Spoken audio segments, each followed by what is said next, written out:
Good morning बच्चों। तो last class में हम लोगों ने डिस्कस किया था मोल को इन टर्म्स ऑफ क्वांटिटी। ठीक है, आज की क्लास में हम डिस्कस करने वाले हैं मोल को इन टर्म्स ऑफ मास और यू कैन से वेट। ठीक है, आपको याद हो तो मैंने लास्ट क्लास में बताया था, कल की क्लास में बताया था कि किसी भी सब्सटेंस के अमाउंट को आप तीन तरह से मेजर कर सकते हो। अरे एक तो क्वांटिटी के बेसिस पर, एक मास के बेसिस पर और तीसरा मैंने कहा था वॉल्यूम के बेसिस पर। ठीक है, हम एक पढ़ चुके हैं क्वांटिटी वाला, आज हम सेकंड डिस्कस करेंगे। ठीक है, तो आप हेडिंग लगाएंगे अपनी कॉपीज में moles in terms of mass और यू कैन से वेट। देखो अपनी केमिस्ट्री जो है ना, अपनी केमिस्ट्री में मास और वेट एक ही चीज है। क्लियर हो रही है बात नहीं? अपन दोनों में कोई भेदभाव नहीं करते फिजिक्स वालों की तरह। अपने लिए मास जो है वही वेट है। एक्चुअली में ऐसा क्यों? क्योंकि किसी सब्सटेंस का जो वेट आप मेजर करोगे, ठीक है, वो अर्थ पर ही करोगे और जानते हो कि अर्थ पर मास किसके इक्वल आएगा, वेट के। अब मैं चांद पे जाके तो कोई प्रैक्टिकल करने वाला नहीं हूं, है ना। तो हमारे लिए मास और वेट एक ही चीज है। क्लियर होती है बात इतनी? अच्छा, तो आप मास कह सकते हो, आप वेट कह सकते हो, कोई दिक्कत वाली बात नहीं है। अच्छा, अब एक बात सुनो, इसको आगे बढ़े उससे पहले एक बात सुनो। मैं आपसे पूछूं कि आपके पास कोई सब्सटेंस 1 केजी है, कितना? 1 केजी। तो इसमें कितने ग्राम होंगे? आप कह देंगे सर 1000 ग्राम। बहुत आसानी से कह देंगे आप सर 1000 ग्राम। बच्चे को पता है बात। तो अगर मैं आपसे कहूं कि आपके पास उस सब्सटेंस के 2000 ग्राम है, तो आपके पास एक्चुअली में कितने केजी है उसके, बता सकते हैं? बिल्कुल सही बात है सर, बहुत सिंपल सा सवाल पूछ लिया आपने। 2 केजी। कितने sir? 2 KG is equals to 2000 gram. ये तो सबको पता है। क्लियर हो रही है बात मेरी? अच्छा, कैलकुलेट कैसे किया बता सकते हो? सर हमने ऐसे कैलकुलेट किया कि हमने 2000 को डिवाइड कर दिया उसके रेफरेंस से। अरे रेफरेंस क्या है? 1 केजी इज इक्वल्स टू 1000 ग्राम। तभी तो आपको पता लगा ना कि 2000 ग्राम में कितना केजी है, 2 केजी। एम आई राइट और रॉन्ग? भाई आपको ये पता था 1 केजी में 1000 ग्राम होते हैं। आपके पास एक रेफरेंस था। क्लियर हो रही है बात मेरी? आपके पास एक रेफरेंस था तो आपने कह दिया कि 2000 ग्राम में कितने केजी होंगे, 2 केजी। यानी कि आपने केजी निकालने के लिए एक्चुअली में क्या किया सर? केजी निकालने के लिए जो मास मुझे गिवन था, ठीक है, इसको लिख दूं सर गिवन मास को डिवाइड किया मैंने 1 केजी से या 1000 ग्राम से, जो मेरा रेफरेंस था। बोलो क्लियर होती है बात मेरी? आपसे कह दे कोई कि आपके पास 1500 ग्राम है, कितने ग्राम से किसी सब्सटेंस के? 1500 ग्राम। तो हाउ मच केजी है सर? बहुत आसान है sir, KG is equals to how much gram आई है? 1500 ग्राम। ठीक है, अपॉन में आपका रेफरेंस क्या है? 1000 ग्राम पर केजी। भाई 1 केजी में कितने ग्राम होता है? 1000 gram. Sir this will comes to 1.5 kilogram. Clear हो गई? ग्राम से ग्राम कट जाएगा, किस में यूनिट आ जाएगी? किलोग्राम में। तो सर 1500 ग्राम में कितने केजी हो जाएंगे? 1.5 केजी। कुछ बात फील हुई है? अरे आसान सी बात बताई है मैंने आपको ना बच्चों वाली। अच्छा, अब इसी चीज को मोल पर लगाओ, देखो कंपैरिजन करोगे ना तो चीजें आसान हो जाएंगी, वरना कंफ्यूजन क्रिएट होगा। यहां मैं कंपैरिजन इसीलिए करवा रहा हूं, मैंने इतनी आसान चीज इसलिए बताई है आपको। अब मोल से देखो इसको। क्या आप जानते हो कि 1 मोल का मास कितना होता है? क्या आप जानते हो? मैंने आपको करवाया था, इसी दिन के लिए करवाया था। मैंने आपसे कहा था कि किसी भी सब्सटेंस का 1 मोल ले लो, उसका अगर ग्राम में मास करोगे तो it will comes to equal to its molar mass. क्या मैं सही हूं? जैसे मैंने आपसे कहा कि 1 मोल O2 का मास बताओ, तो आप कितना बताएंगे सर? 32 ग्राम। बोलो क्लियर होती है बात मेरी? अरे यही बताओगे कि नहीं बताओगे? ग्राम में मास कितना होगा 1 मोल ऑक्सीजन का? करवाया था ना मैंने आपको, 32 ग्राम। जैसे मैं आपसे कहूं कि मुझे 1 मोल H2SO4 का मास बताओ, कितना? H2SO4 का मास बताओ, 1 मोल H2SO4 का, आप कहोगे सर 98 ग्राम। क्लियर हो रही है बात मेरी? मैंने आपको बताया था कि 1 मोल इक्वल होता है उस सब्सटेंस के मोलर मास के, जिस सब्सटेंस का 1 मोल आप ले रहे हो। क्लियर हो रही है बात मेरी? अगर वो एटम है तो उसके एटॉमिक मास के। क्लियर हो रही है बात मेरी? एटम है तो उसके एटॉमिक मास के। इसको ग्राम में लिख दो बस। जैसे मुझसे कहा कि आपके पास 1 मोल ऑक्सीजन एटम है, तो आपके पास कितने ग्राम है ऑक्सीजन के? 16 ग्राम। बहुत ऑब्वियस सी बात है बेटा, बहुत ऑब्वियस सी बात है। क्लियर हो रही है बात मेरी? ठीक है। अच्छा, इन दोनों को रिलेट करके और देखो, जब ज्यादा मजा आएगा। अभी मैं कह रहा था 1 मोल ऑक्सीजन एटम, में 16 ग्राम, और थोड़ी देर पहले मैंने कहा कि 1 मोल O2 में 32 ग्राम। गलत बोला क्या? यहाँ मैं 16 बता रहा हूँ, यहाँ मैं 32 बता रहा हूँ, सही तो है। ये एटम्स का मास है, मतलब यहाँ अगर एटम कैलकुलेट करें तो कितने एटम है ऑक्सीजन के? 6.022 into 10 to the power 23। यहाँ मॉलिक्यूल है इतने, एटम कितने ऑक्सीजन के? इसके डबल, तो मास भी डबल होगा कि नहीं? आर यू गेटिंग दिस और नॉट? वापस से सुन लो, मैं कह रहा हूँ यहाँ 1 मोल ऑक्सीजन एटम 16 ग्राम, यहाँ 1 मोल O2 32 ग्राम। सर दोनों अलग अलग क्यों? तो यहाँ ऑक्सीजन के एटम है 16 ग्राम। बोलो क्लियर हो रही है बात मेरी? ऑक्सीजन के एटम है 16 ग्राम। कितने एटम है? 6.022 into 10 to the power 23। Atoms का मास कितना आया जब उनको तोला? तो 16 ग्राम। क्लियर हो रही है बात मेरी? और यहाँ 30 ग्राम 32 ग्राम एक्चुअली में ऑक्सीजन के मॉलिक्यूल्स का मास है। अगर यहाँ ऑक्सीजन के एटम्स निकालोगे तो इसके डबल आएंगे कि नहीं आएंगे? डबल आएंगे, यानी कि यहाँ आएंगे 12.044 into 10 to the power 23 atoms of oxygen. तो मास भी डबल होगा कि नहीं होगा? होगा। क्लियर हो रही है बात मेरी? चलो ठीक है, अभी इतना समझना था कि किसी भी सब्सटेंस का 1 मोल इक्वल होगा उस सब्सटेंस के मोलर मास, और अगर वो एटम है तो उसके एटॉमिक मास के बराबर। क्लियर होती है बात मेरी? अच्छा अब सुनो ध्यान से, सुनो। एक सवाल करते हैं, एक सवाल छोटा सा। मैं आपसे कहूं कि मेरे पास 1 मोल हाइड्रोजन है। कितने हाइड्रोजन है? 1 मोल हाइड्रोजन है। तो हाउ मच हाइड्रोजन यू है? Sir 2 gram hydrogen. बोलो हाँ है ना? अरे 2 ग्राम होगी कि नहीं होगी भाई? 1 मोल H2 में। क्लियर हो ये बात मेरी? उसके मॉलिक्यूलर मास के बराबर। अगर हाइड्रोजन एटम की कहता तो 1 ग्राम होता। क्लियर हो गई? ये मॉलिक्यूल की कह रहा है तो 2 ग्राम। अच्छा अब सुनो आगे बात को, सुन। मैं आपसे पूछूं कि अगर आपके पास 4 ग्राम H2, कितनी? 4 ग्राम, तो how much mole of hydrogen you है? सर बहुत आसान चीजें पूछ रहे हो आप। 2 मोल होंगी, बच्चे बच्चे को पता है। अरे 2 ग्राम में 1 मोल, 4 ग्राम में 2 मोल। आपने कैलकुलेट कैसे किया? आपने क्या किया? सुनो, आपने सॉल्व कर लिया, मुझे पता है सबने सॉल्व कर लिया। कैसे सॉल्व किया? सर हमने ऐसे किया कि मोल निकालने के लिए जो मास गिवन था, ठीक है, जो मास गिवन था, या ऐसे लिख दूं मास इन ग्राम, मास इन ग्राम को मैंने डिवाइड किया सर उसके मोलर मास से। सही बात है, 4/2 ही तो किया ना आपने। आपने कहा कि सर 2 मोल हाइड्रोजन में 4 ग्राम हाइड्रोजन होगी। 2 मोल हाइड्रोजन का मतलब क्या है? 4 ग्राम हाइड्रोजन। कैसे निकाला? सर मेरे पास 4 ग्राम हाइड्रोजन थी, उसका मास रखा, डिवाइड किया रेफरेंस से। यहां भी तो वही कर रहे थे, जो मेरे पास मास गिवन था उसको डिवाइड किया उसके रेफरेंस से, जो मास गिवन था उसको डिवाइड किया उसके रेफरेंस से। और यहाँ रेफरेंस क्या है? सर रेफरेंस है molar mass.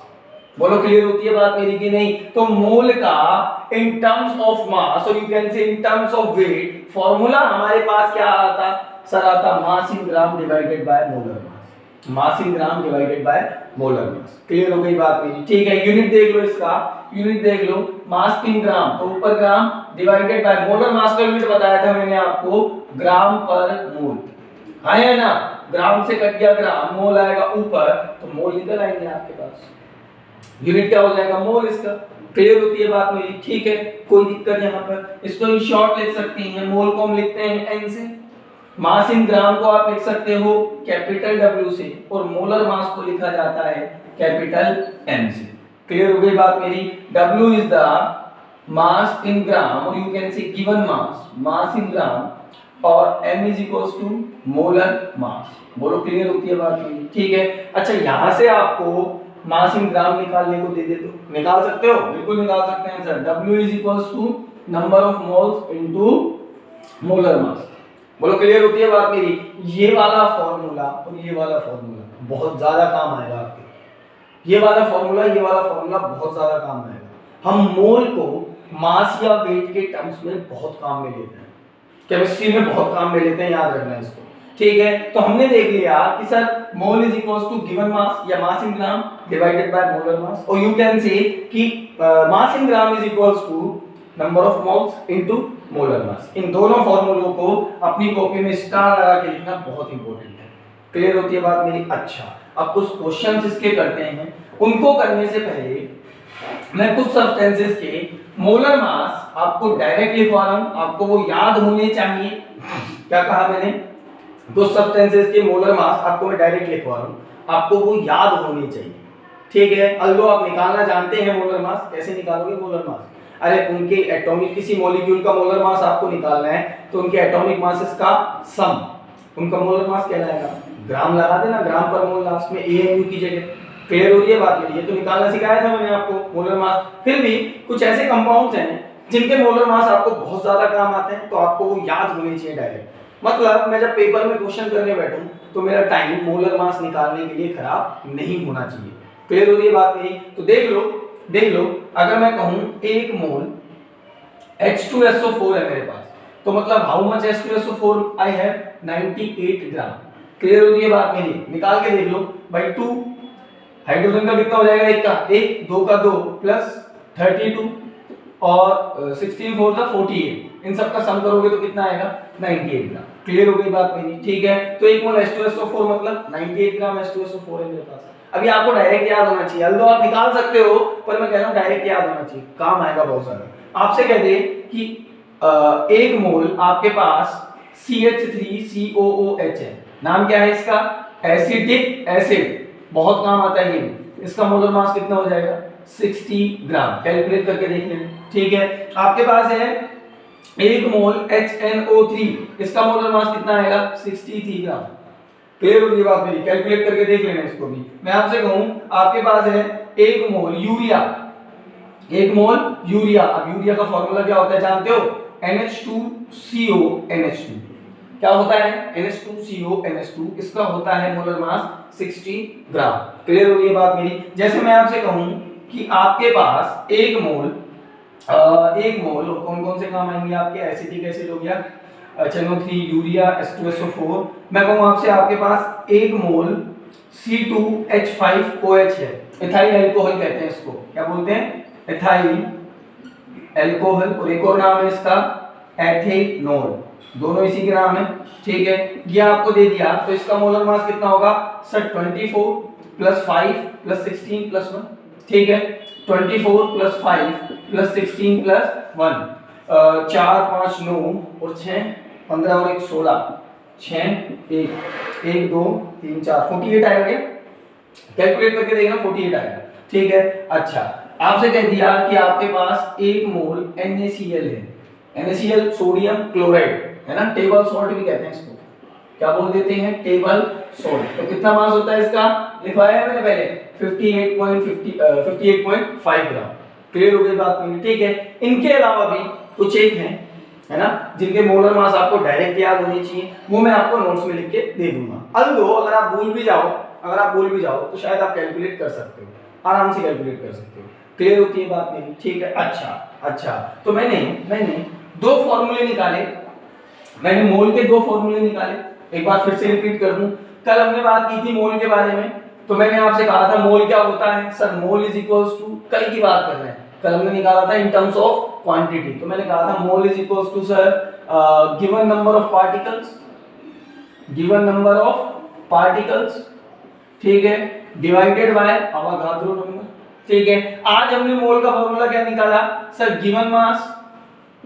Given mass divided by molar mass. बोलो क्लियर है बात मेरी? या mass in gram divided by molar mass. इसको हम लिख रहे थे W अपॉन में कैपिटल M और इसको लिख रहे थे Q अपॉन में N। क्या मैं इन दोनों फॉर्मूले से लिख सकता हूं कि sir mole is equals to Q by N will be equals to W by M? बोलो सही? ठीक है, यानी कि आपको मान लो गिवन मास आपसे कहते कि मेरे पास इतना ग्राम H2SO4 है, तो आप पार्टिकल्स कैलकुलेट कर सकते हो, एक क्वेश्चन करा देते हैं इसका, कि कई बार ऐसा होगा कि आपको दोनों फॉर्मूले काम में लेने पड़ेंगे। देखो कैसे, क्वेश्चन कह दिया मुझसे कि आपके पास 0.49 ग्राम H2SO4 है। कितना H2SO4 है? 0.49 ग्राम H2SO4 है।